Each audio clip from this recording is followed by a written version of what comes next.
Nevertheless, a valiant effort by the Dubs tonight here at Chase Center as we welcome everybody to Toyota Warriors Postgame Live with NBA champion Festus Ezeli, the pride of Yale, Xena. I am Bonte Hill. And this place was dead, Fezzi, early in the third quarter. Yes, it was. Could have taken a nap. It was quiet inside the Chase Center.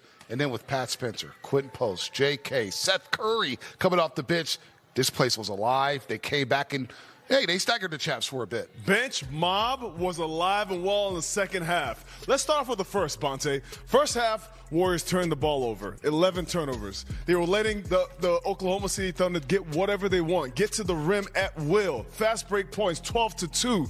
In the second half, in the third quarter, 1 turnover for the Warriors. They got every shot they wanted in the paint. Shout out to Pat Spencer, making sure the Warriors got into the paint. Touch the paint is the name of the game. They touched the paint. Buddy Hield got going. Seth Curry got going. And then the Warriors just started to play that Warriors style of basketball. They scored 44 points and got right back in the game, see? I love the offense that you're talking about, but for me, it was the defense. This was execution to the T. When you talk about OKC, of course, Shai Gilgeous-Alexander is going to do what he's supposed to do, make points in the second half especially. He's one of the best scorers after the second half. But when you're forcing Chet Holmgren to take jumpers against Will Richard, when you're forcing these OKC drivers and slashers to settle for the jump shots, that's the kind of defense you want. That is exactly what completely derails their flow and takes the swagger out of their half-court offense. Great execution on defense for the Warriors. Third quarter, for sure. Third quarter Warriors were really alive today here in this building. What I loved is that the Warriors, they were not rattled. I love that they took care of the ball, but most importantly, they got stops and ran. Look at this. Day-Day hitting a big shot there, comes into the game. They're making plays. GP2 was huge this game. He made every play getting to the paint and creating shots for his teammates. In that third quarter, the Warriors scored 44 points. That's the most points scored against OKC in a quarter this season. Heck, the Warriors scored 44 points in the entire first half. So they turned up the juice in that third quarter. They shot nearly 59% from the floor, 6-12 from the three-point line, Xena. And again, they out-rebounded it. But the key stat was just 1 turnover in that third frame. Exactly. When you value the basketball, good things happen. And that's what you saw. Not only were they able to value that, and this was a huge shot with the go-ahead there at the end of the third. But when you value basketball, good things happen. They were able to just be able to capitalize on the speed with which they were playing. Before, OKC was dictating that first half. And even though the Warriors were in it, they were able to come back in that third because they dictated the pace. And the Warriors went on that run in the third quarter after Draymond Green picked up his 4th foul. But he came back in to play inspired basketball. Seth Curry, we're going to talk about him in a second here. He was lights out. Look, he's had a chance to watch this offense for many, many years, watching his big bro. It was like he's been in the system for 15 years.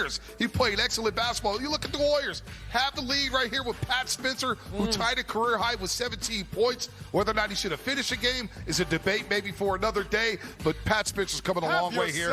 We got to point at Chet Holmgren. You know what? I'm going to go Nikola Jokic on you. Dirk Nowitzki on you. Hit the fall-away jumper. This is what you need in a game like against OKC. Fearlessness, swagger, ego. That's exactly what Pat Spencer played with, and he played with high IQ. He organized that team out there. And what you talked about, Festus, the paint touches, it was Pat Spencer galvanizing the team to get into the paint and kicking it out. So many opportunities came from Pat Spencer getting into the teeth of the defense. But it was just too much. Shai Gilgeous-Alexander, he's the MVP for a reason. He went 5 of 6 from the three-point line tonight. We talked about his weaknesses. It's the three-point shot. Not tonight. Not this season. You see the look on his face right now? Oh, he wants it. That's an MVP from last season that's playing like he got snobbed last year. Like what I'm seeing from Shai right now is a hunger. You saw he went 5 for 6 from the three-point line. He was getting to the paint at will. When the Warriors were making the run, he was the guy who got into the teeth of the defense, went on Pat Spencer, and scored and broke that run. Shai is a one-man wrecking crew right now, all across the NBA. When he scores 30 points in a night, that's a bad night for him. Tonight was a perfect example in crunch time. 38 points tonight, Xena. 38 points, as Fezzi mentioned, 5 of 6 from the three-point line, just 4 assists and 3 rebounds. But he said, you know what? No Lou Dort, no Alex Caruso. Jalen Williams is trying to work himself back into shape. I will take this dance here at Chase Center, and he did a little bit of everything. We know he can snake into the paint. He can snake around screens. He's one of the most creative shot creators in this league. He can score at all 3 levels. But what he did most importantly is what I told you, Bonte, that he would do in our pregame show. clean up messes. When OKC could not find their outside shot, when they couldn't find their mid-range shot, it was Shai Gilgeous-Alexander that got things going on defense, got things sped up for the Warriors, and then found his shot again in that second half. This is why he's number one in points in the fourth quarter. He's number one in points in clutch time. He finishes things for OKC. And he's also making some history here. Number 2 on the all-time list. This is how many straight games he scored at least 20 points. Well, he scored at least Fezzi in 94 consecutive games behind Wilt Chamberlain, who he just surpassed. Wilt Chamberlain is on this list twice. Whenever you are, that's actually insane. Whenever you are on the list with Wilt, with MJ, with Kevin Durant, Oscar Robertson, you are in elite company. This is a basketball gods, basketball greats. The way Shai is playing right now, this is how the team is getting its swagger. He's coming on the floor. He's scoring at will. He's leading the charge on the defensive end. He's one of the leaders in steals on the team. I mean, all across the boards, he's filling in. But tonight was a perfect example of why this team is as good as it is. You're missing about 3 key players on your team. Isaiah Hartenstein. You're missing Lou Dort. So you're missing your defensive players, and you're missing one of your key offensive guys in the big man. He says, no problem. I got you. 38 points. You can take that for you. Take that with you. 5 or 6 from the three-point line. Put it in your pocket. Cena, you do a podcast on the NBA, and there's a lot of NBA fans who say it's tough to watch SGA. We watched SGA inside the Chase Center tonight from that tunnel. I had enjoy watching him. That's a great basketball player. Unbelievable basketball player, unbelievable leader. We were watching him just be able to point out the offense, right? Had the ball in his hands and was putting things in order. But he's so buttery. And it was so funny because he had yellow shoes on tonight. And I was like, there's something about that. But he is so smooth just going into the paint. He gets to where he wants to get to.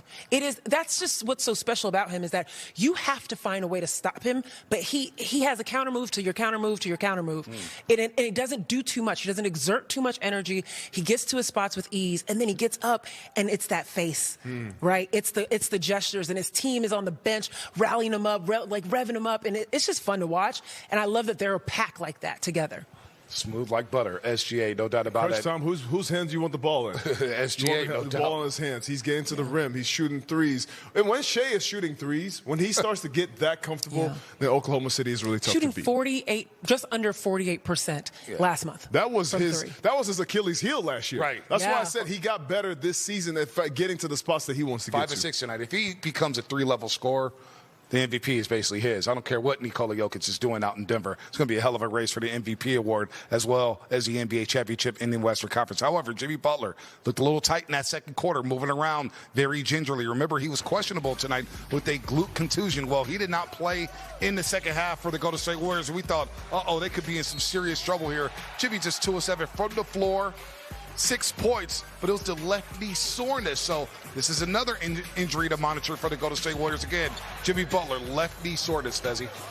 That's a tough blow for the Warriors. Yet another injury, currently dealing with Steph. Now Jimmy, who is the guy that the Warriors are looking to lean on when Steph is out the game. So right now they're playing, that's a really tough look for the Warriors. Inspired basketball regardless, because losing Jimmy in the middle of the game right there, usually a team goes down. But what I loved and what I enjoyed seeing is those points in the paints that we were talking about that usually Jimmy is a leader of, well, they found it in a bunch of different ways. You saw GP2 make buckets, make plays for his teammates. I saw Seth Curry come into the game, hit some big shots. Draymond hit some big shots. The team really filled in for themselves. This is a team, you say what you want about moral victories, but if you lose your key guys and your bench comes in and plays the way they do, I feel like there was a step towards finding that identity that Steve Kerr's been looking for. I feel like you're transmitting your thoughts right into my brain because that's exactly what I was thinking. This is an opportunity for the Warriors to be able to look at their bench. This is not the end-all be-all. Guys, this is early in the season, okay? There's still three-fourths, of the season to keep going. And this is where you find the guys that can step up, the guys that can make habits of being good off of the bench. We know that the Warriors have had a wonderful bench. They've been blessed with a wonderful bench these last few years. This year, we're struggling a little bit, trying to find more consistency out of them. So this is an opportunity. We're not going to look at it as a positive that Jimmy is hurt, don't get me wrong. But if there's a silver lining, it is being able to find those guys to step up and step in. You need them on this 4-game trip. Again, Philadelphia, Cleveland, Chicago. That's a tough trip in the Midwest there. But you talked about guys coming off the bench here. How about Seth Curry? His first game as a member of the Golden State Warriors. We signed him yesterday. They've been waiting to sign him. We got a Curry. We got another Curry here. played just shy of 18 minutes. Dub Nation gave him a standing ovation. You know what he does? He goes 6 of 7 from the floor. 2 of 3 from the three-point line. Very instrumental during that third quarter run in which the Warriors scored 44 points. He looked like a natural fit within the system. Heck, again, Fezzi, he's been watching his brother play all these years, so he knew exactly where to be, when to cut, when to pass, and he could always score the basketball.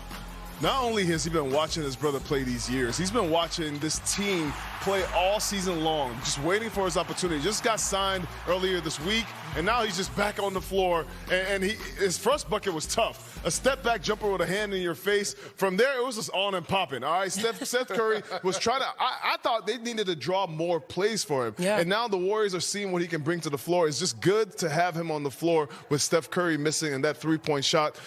I thought it was beautiful, a beautiful addition for the Warriors offense. Absolutely. Before the game started, Seth Curry stopped by with Kareth Burke, and he talked about the positives of this team being veteran, being established. And now he inserts himself as another one of those people. As soon as he got on the floor tonight, pointing folks out. Yep. Get over here. Get over here. He's talking through the defense aspect of it. And then, of course, contributed what he did on offense. I love just how flawlessly he came in and started directing things. And he was part of that group that was forcing the issue at the rim.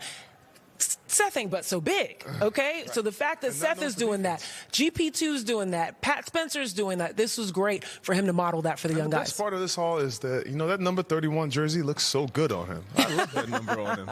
The spacing, the shooting, which Dalton mentioned during the pregame show. They take a lot of attempts.